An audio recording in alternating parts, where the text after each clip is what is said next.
Welcome back for a final time for the build-up to Season 4 with Battlefield 2042's Easter egg, and this is part 2. If you haven't watched my last video, I go over some story details and how to unlock those Easter eggs in that video, but this is part 2 covering Exposure and Breakaway.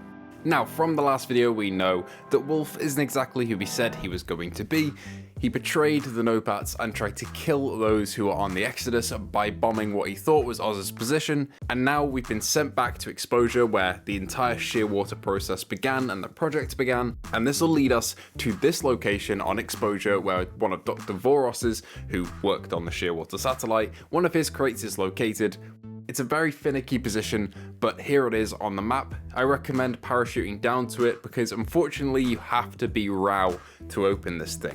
I tried with McKay originally grappling around the rocks, but you have to parachute in as Rao and use his ability to hack the little crate and open it, interact with it, and you'll get this message.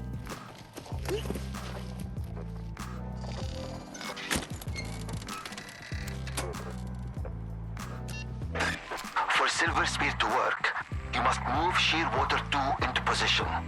Dr. Voros built a special satellite control switch here at Black Ridge. He left instructions for how to activate it. All you need to do is initiate realignment. You'll also get instructions on which switches inside the Exposure main building to flip. Now, I mentioned these in my last video that we couldn't interact with them. Well, now we can, and if you follow the instructions in the note here, this will happen. Supplies received. Package ready to go.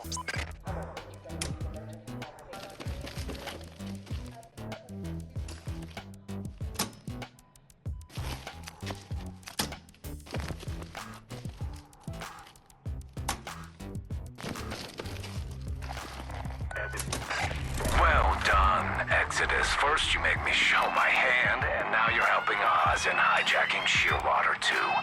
You've been declared an enemy of the United States and all her allies.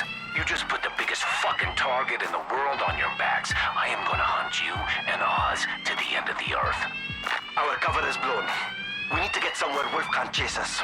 There's a drilling site in enemy territory. We can hide there. Exposure done, we are now enemies of the United States and Wolf, and we're on the run and have no choice but to join Oz. But how do we contact him? This is where Breakaway comes in. Load up Breakaway and go down to this point by the US spawn on the 64 player layout. Head around this iceberg, past the whale carcass, and you'll find a radio that when activated plays this and calls in a crate. That crate has a communications device with a secure connection to Oz. We can use it to contact him and request evac to his base of operations. It's time you join the fight, Exodus. Now, you gotta forgive me for kind of missing where the crate was. It sounded like it landed ages away for me. I kind of ran off and had a look around for it, but it does just land on those flares, and once opened, you can pick up what's inside. Now, you might be a bit directionless on what to do with this, but now you've got to go up to the top of the oil rig and find this X marks the spot, put the radio down there and interact with it, and then we get this message. Eden 1, this is Sentry Sierra. Request emergency exfil. Eden 1, do you copy? There is a star that will lead us home. And that star will brighten your way home. Good to hear your voice, old friend. Exodus, the Impavado is inbound for escort to Eden 1. I look forward to your arrival. A new world is waiting for all of us, but Wolf will make us fight for it. Welcome to the real war. So that conclusively shows that we are now part of Oz's crew, heading over to his ship, or his base it seems, and we truly are non-patrioted. This seems like a bit of a turning point for the story, and seems like DICE turning over somewhat of a new leaf and heading into year 2 of support with a new story, a new direction, and a new way that they want to approach things.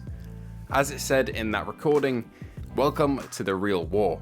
This is where the real war begins, and hopefully DICE keep up with that promise and deliver us a lot more content going forward, because what's coming out right now looks amazing and has been amazing, and if this is upkept at this pace, we're going to have a very happy player base going into the future. Not to mention we also have 2 new player cards from this event, which you can see on screen now, and a new outfit for Angel named Silver Spear. This one is pretty nice, but a bit maybe generic, and that's what a lot of people look for. For me, I won't be running it because I've got other cosmetics for him, but it is a nice one to have. Anyway, this guide was a lot easier and a lot less spectacular than the last one, but I hope you did enjoy, and if you found it useful, consider subscribing. Let me know what you think of the story development down below and whether you've got this or not, and thank you all for watching, and I hope to see you in the next one.